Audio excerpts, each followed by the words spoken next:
Hello everyone, welcome to फ्यूके education. मैं हूं करण सिंह गई और आज हम कवर करने वाले हैं chapter number 13 that is probability long answer type question series. तो जैसा कि मैंने आपको बताया था in short answer type series कि इस वाले चैप्टर में हम 15 अच्छे क्वेश्चन करने वाले हैं in short answer and in long answer. तो ये लास्ट 5 कुछ अच्छे क्वेश्चन हैं, इसके बाद आपका एंटायर सिलेबस कंप्लीट हो जाएगा। तो let's deal with our first question that is a die is thrown 3 times, events A and B are defined as follows. तो क्या हो रहा है, डाई जो है आपका वो 3 टाइम्स थ्रो हो रहा है और जो इवेंट्स हैं ए और बी वो आपके दिए हुए हैं। फर्स्ट वन क्या है, getting a 4 on the third रो।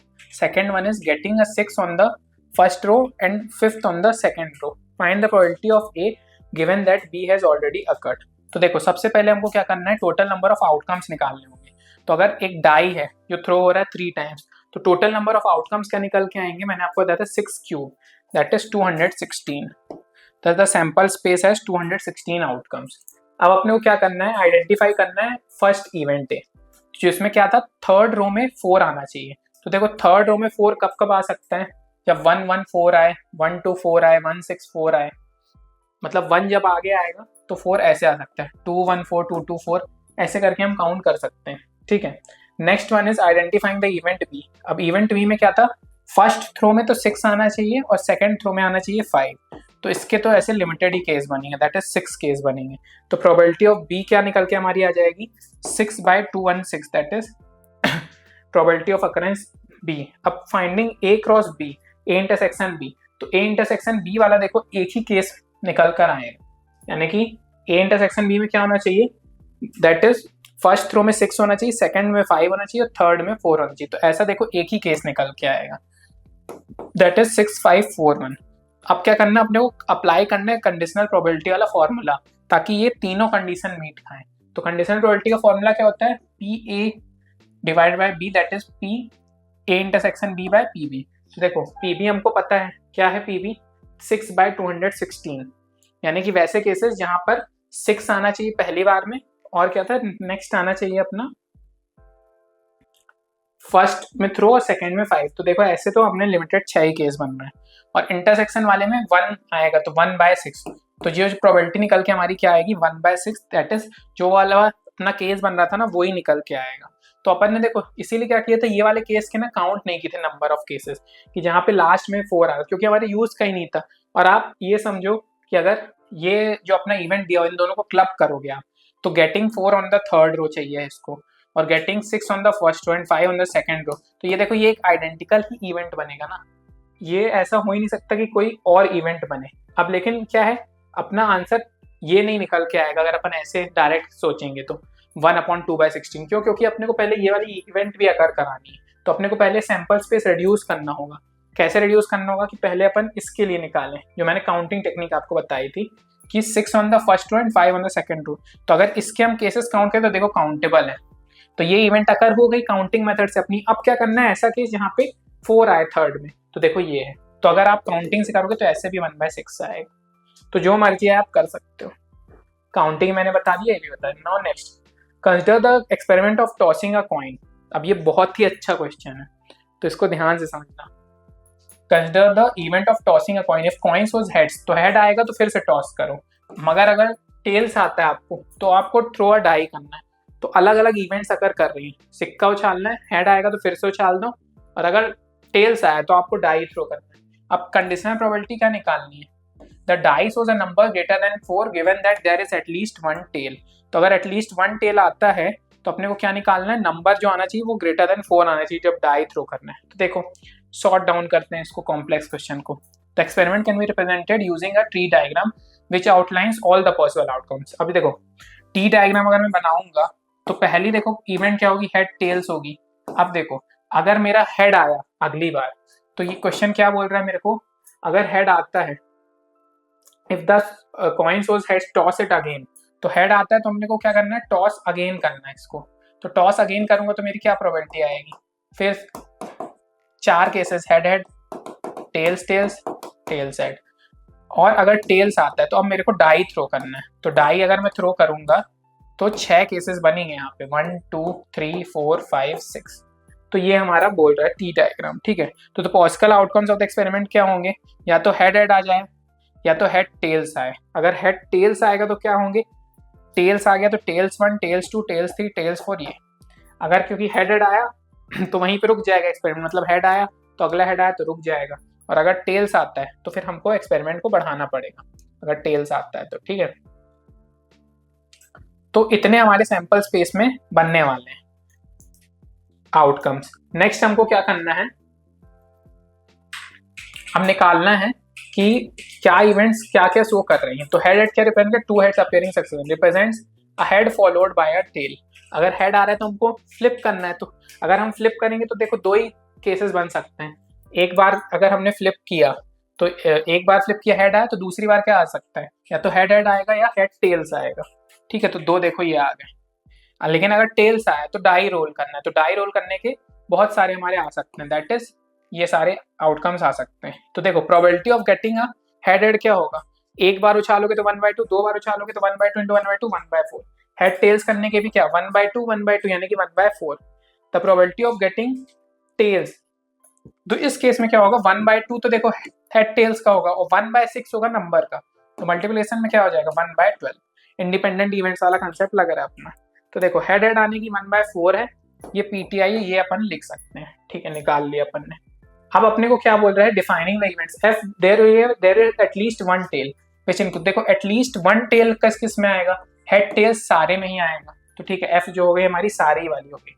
तो अगर हम इसकी प्रोबेबिलिटी निकालें तो कैसे निकलेगी, सब हमको पता है, हेड टेल्स आने की 1/4 है, टेल्स 1 आने की 1/12, नंबर्स वाली तो देखो सारी 1/12 है, तो इन सबको ऐड करोगे तो निकल के क्या आएगा 3/4।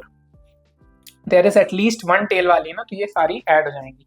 कौन सी रह जाएगी यहाँ पे, हेड हेड वाली, तो वो वाली अलग कर दी हमने, वो भी ऐड कर देते तो 1 आ जाती। तो now E be the event die shows a number greater than 4।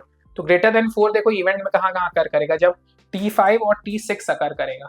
तो इंटरसेक्शन वाली वैल्यू कौन सी T5 T6 है, इनकी प्रोबेबिलिटी निकालोगे तो क्या होगा 1/12 और 1/12 भी बनेगा, तो ये क्या आ जाएगी 1/6। अब अपने को सारी वैल्यूज आ गई, अपने को कुछ नहीं करना है, ई एफ निकालना है। तो ई एफ यानी कि कौन सी कंडीशन बन रही, जो अपना क्वेश्चन बोल रहा था, यानी कि probability of dice was a number greater than 4 given that at least one tail. तो नंबर 4 चाहिए हमको greater than 4 at least one tail. तो ये देखो E F greater than 4, E दिखा रही व्हेन नंबर मतलब जब टेल ऑलरेडी आ चुका है, तो टेल हमारा एटलीस्ट कब आएगा 1 बार, पी एफ वो हम निकाल चुके हैं, कितना निकाला था पी एफ हमने, जब एटलीस्ट वन टेल आए 3/4 यहाँ पुट कर देंगे। इंटरसेक्शन जब ग्रेटर देन 4 आएगा, दो केस आ रहे थे, क्या आ रही थी वैल्यू 1/6 आ रही थी, डाल देंगे तो 1/6 3/4 ऐसे करके हमारा आंसर आ जाएगा 2/9। तो इस तरीके से हम लिख सकते हैं कि the dice was a number greater than 4 given that 2/9। तो इस तरीके से हमको ब्रेक डाउन करना है इवेंट्स को, ब्रेक डाउन करके समझना है कि कंडीशन क्या बन रही है और कितनी प्रोबेबिलिटी आएगी, और फिर हमको सिंपली कंडीशनल प्रोबेबिलिटी का थ्योरम लगा देना है। तो इस तरीके से हम सॉल्व कर सकते हैं question. Now there is a question of cards. 3 cards are successively drawn without replacement from a pack of 52 cards. तो ये आपको पता होना चाहिए 13 कलर के, सॉरी 13 कार्ड्स होते हैं, 4 टाइप्स के होते हैं, टोटल 52 कार्ड्स होते हैं। तो उसमें एक होता है जैसे पत्ती टाइप का बनाया था, किंग होता है, क्वीन होती है, एक जे होते हैं। तो 4 ये हो गए, और नंबर्स होते हैं 1 to 9। अब 4 डिफरेंट पैटर्न्स के होते हैं, ठीक है। अब यहाँ पे देखो क्या पूछा है कि 3 कार्ड्स आर ड्रॉन सक्सेसिवली, एक के बाद एक उठाए without replacement from pack of card, well shuffled card. What is the probability that the first 2 cards are kings and the third card drawn is an ace. तो देखो ये वाली probability हमको निकालनी कि 2 तो किंग आ जाए और 1 आ जाए हमारा एस। तो देखो probability of drawing the first king क्या होगी, अब 52 में इसमें 4 तो किंग होते हैं अलग अलग टाइप के, तो पहले वाले की प्रोबेबिलिटी हो जाएगी 4/52। अब क्या होगा नेक्स्ट, अगर किंग निकालेंगे तो एक तो घट गया, मान लो किंग आ चुका है, तो दूसरे की क्या हो जाएगी 3/51, और फोर्थ वाले की प्रोबेबिलिटी क्या होगी 4/50, क्योंकि 2 कार्ड्स ऑलरेडी निकल चुके हैं एस की, ठीक है। तो ये हमारी प्रोबेबिलिटीज ये तीनों केस में हो जाएंगी। तो अब टोटल हमको बोला इंडिपेंडेंट इवेंट्स हैं, क्योंकि एक के बाद एक अगर कर रही हैं, तो टोटल प्रोबेबिलिटी क्या होगी कि ये तीनों ही कार्ड्स निकले, king king king S, that is 4/52 into 3/51 into 4/50। तो आंसर विल बी 2/5525। तो इस तरीके से आप निकाल सकते हो, ये इंडिपेंडेंट इवेंट्स का क्वेश्चन है। आप चाहते तो डायरेक्ट अपन काउंटिंग वाले से भी निकाल सकते थे, जब अगर अपन को बेसिक कंसेप्ट पता है कितने कार्ड्स होते हैं क्या होते हैं। अब देखो in a factory that manufactures bolts machines, A B and C manufactures इतने परसेंट बोल्ट्स को मैन्युफैक्चर करती है। द डिफेक्ट रेट्स भी दिए हुए हैं अपने को। A bolt is drawn and random from the production line found to be defective, what is the probability that it was manufactured by machine B.